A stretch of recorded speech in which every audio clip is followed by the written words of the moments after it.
Central গভর্নমেন্টের এটা project.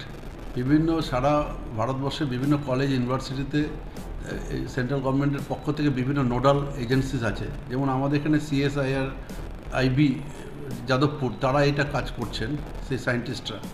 এবং আমরা স্কুল হিসাবে এই এলাকায় আমরাই প্রথম এই ধরনের প্রোগ্রাম করাচ্ছি। আর সেটা সেদিক দিয়ে আমরা অনেক ফর্চুনেট এবং আমরা এই অপরচুনিটিটা পেয়েছি, যার ফলে কি যে বাচ্চারা আগামী দিনে একটা বড় প্ল্যাটফর্মের দিকে যেতে পারবে, তাদের একটা ডাইরেকশন পাবে যে আগামী দিনে আমাদের দেশে কী ধরনের রিসার্চ হচ্ছে। এবং তাদের একটা আমাদের মেইন লক্ষ্য হচ্ছে, এই অবজেক্টিভ হচ্ছে যে স্টুডেন্টসকে মোটিভেট করা রিসার্চ ওয়ার্কের দিকে যাওয়া, যেটা আজকে আমাদের সারা ভারতবর্ষে আমরা পিছিয়ে আছি ওয়ার্ল্ডের রেসপেক্টে।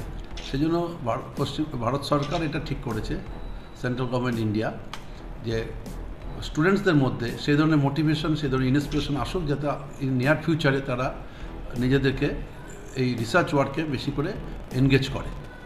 আজকে মূলত কী কী আলোচনা হবে? আজকে তাদের দুটো সেশন তারা নেবেন। আজকে যেটা এখন সারা পৃথিবী জুড়ে চলছে AI, সেই AIয়ের উপরে তারা ফার্স্ট সেশন নেবেন। Doctor Tanaya Bose, scientist, CSIR IB, and second নেবেন ক্যান্সারের উপরে, তার রাখবেন, উনি ক্যান্সার নিয়ে রিসার্চও করছেন, ডক্টর দেবাশিস নায়ক। অরূপ সরকার, প্রিন্সিপাল, সতীশচন্দ্র মেমোরিয়াল স্কুল। এই সেমিনার নিয়ে আমি এটুকুই বলবো যে আমাদের দেশে ছাত্রছাত্রীদের সংখ্যা অনেক, এবং অনেকেই আছে যারা আমাদের গ্রাম বাংলার থেকে অনেক ভালো ভালো ছাত্ররা উঠে আসে, কিন্তু মানে দুর্ভাগ্যজনক তারা সবসময় সব প্ল্যাটফর্ম পায় না, সব খবর পায় না, জানতে পারে না। আমি এবং আমার সঙ্গে যারা এসছেন তারা সবাই বিজ্ঞানী, তারা গবেষণা করে। আমরা আজকে সারা পৃথিবীতে কি নিয়ে গবেষণা হচ্ছে, কি নিয়ে কাজ হচ্ছে, এ ব্যাপারে আমরা একেবারে আপডেটেড।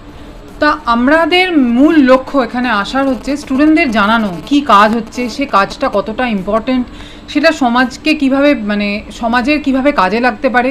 এবং আমার মনে হয় আমাদের এই আধা ঘন্টা, 1 ঘন্টা, 2 ঘন্টার কথায়, লেকচারে, টকে যদি একটা স্টুডেন্ট, দুটো স্টুডেন্টকেও আমরা মোটিভেট করতে পারি, যারা ভবিষ্যতে রিসার্চটাকে, গবেষণাটাকে তাদের জীবনের লক্ষ্য করে, I think we achieve what we wanted to do.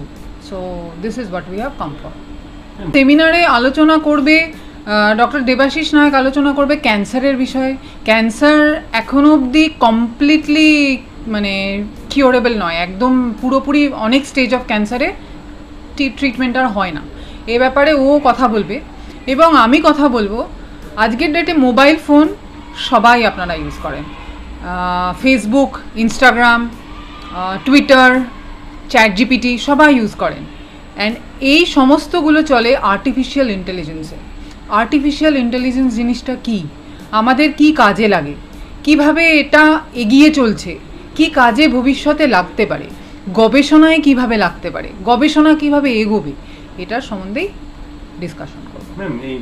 Mobile দেখুন, প্রত্যেকটা জিনিসের দুটো সাইড হয়। এবার মোবাইল যেমন আমাদেরকে এগিয়ে নিয়ে চলছে, টেকনোলজি এগিয়ে নিয়ে চলছে, তাহলে মোবাইল তো একটা মেশিন, ভাবতে পারে না, তাহলে আমাদেরকে ভেবে ঠিক করতে হবে আমরা কোথায় লাইনটা ড্র করব, কোথাকার পরে আমি এটাকে নেশার জায়গায় নিয়ে যাব না, আমি কত দূর ওটাকে ব্যবহার করে আমার কাজে লাগাবো। যেমন AI আজকের ডেটে আর্টিফিশিয়াল ইন্টেলিজেন্সকে যুদ্ধের কাজে ব্যবহার করা যায়, তাহলে মানুষের মতো ব্রেন আর তো কারণ নেই।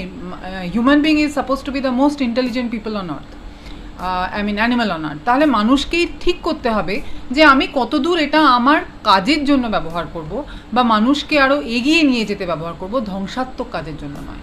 সুতরাং এটাই আমাদের বিজ্ঞানীদের কাজ।